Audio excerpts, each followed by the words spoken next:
Hello students, let's see this question. The question says a certain reaction is spontaneous at 85 degree Celsius. यानी कि एक spontaneous reaction है जो किस temperature spontaneous है 85 डिग्री सेल्सियस पे। 85 डिग्री सेल्सियस का मतलब क्या हो जाता है 358 केल्विन। अभी कैसे पता करा आपने केल्विन वैल्यू कैसे पता करी, जो आपकी सेल्सियस वैल्यू है इसमें 273 ऐड कर दो। ठीक है, स्पॉन्टेनियस का मतलब क्या होता है जो पॉसिबल हो सकता है किसी भी सर्टेन टेम्परेचर पे, या तो हाई पे, लो पे, या किसी किसी भी टेम्परेचर पे। ठीक है, अच्छा, कह रहे हैं the reaction is endothermic by 34 kilo joule, यानी कि डेल्टा एच की जो वैल्यू है वो कितनी है प्लस 34 किलो जूल, और मैं लिख सकती हूँ इसको 34,000 जूल।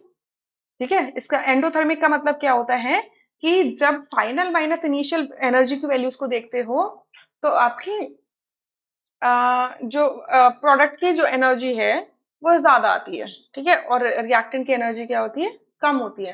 तो बेसिकली क्या हुआ है, आपने एंडोथर्मिक रिएक्शन के अंदर क्या हुआ, बेसिकली आपने एनर्जी प्रोवाइड कराई है सिस्टम को, so that it can move in the forward direction. ठीक है, फॉरवर्ड डायरेक्शन की तरफ मूव कर सकते हैं, यानी कि रिएक्शन ऐसे हुई है कि आपको एनर्जी देनी पड़ी है।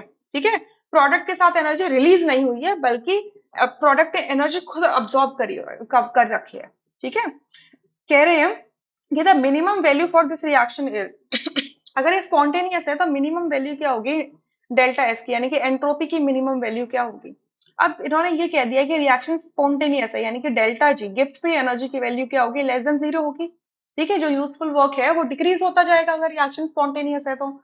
और डेल्टा जी की इक्वेशन क्या होती है, delta G is equals to delta H minus T delta S होती है।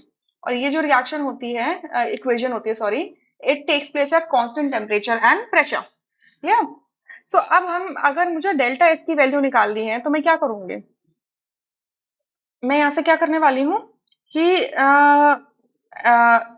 Left hand side and right hand side में क्या करूँ, left hand side and right hand side में क्या करूँ, मैं इस तरीके से कर दूं, डेल्टा एच जो है इसको यही छोड़ दो और टी डेल्टा एस को उधर मूव करा दो। ठीक है, तो ये क्या हो जाएगा, नेगेटिव वैल्यू थी पॉजिटिव में कन्वर्ट हो जाएगी, तो ये हो जाएगा टी डेल्टा एस। ठीक है, अब टी से डिवाइड कर दो, so delta H divided by T क्या हो जाएगा, डेल्टा एस हो जाएगा। क्लियर, सो ये हमें रिलेशन निकालना है। सो डेल्टा एस जो होगा उसकी वैल्यू ग्रेटर होनी चाहिए डेल्टा एच अपॉन टी से। अब डेल्टा एच की वैल्यू कितनी है 34,000 जूल, और टी की वैल्यू कितनी है 358 केल्विन।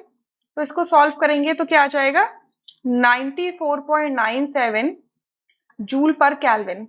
मतलब ये रिएक्शन स्पॉन्टेनियस होगी आपके जो गिवन एंट्रोपी गिवन क्या कहते हैं एंथैल्पी कंडीशंस पे और टेम्परेचर पे, अगर आपकी जो एंट्रोपी है सिस्टम की वो मिनिमम वैल्यू कितनी होल्ड करे, इतनी होल्ड करे 94.97, क्योंकि यहाँ क्या लिखा है delta S should be greater than this value, यानी कि मिनिमम वैल्यू तो यही होने वाली है। अब आप ऑप्शंस देखोगे तो ऐसा कोई भी ऑप्शन आपको नजर नहीं आने वाला, इस वजह से यहाँ पे लिखा है none of this, so fourth option यहाँ से आप चूज कर लो, बाकी सारे ऑप्शंस क्या हो जाते हैं incorrect. I hope you understood this question, thank you.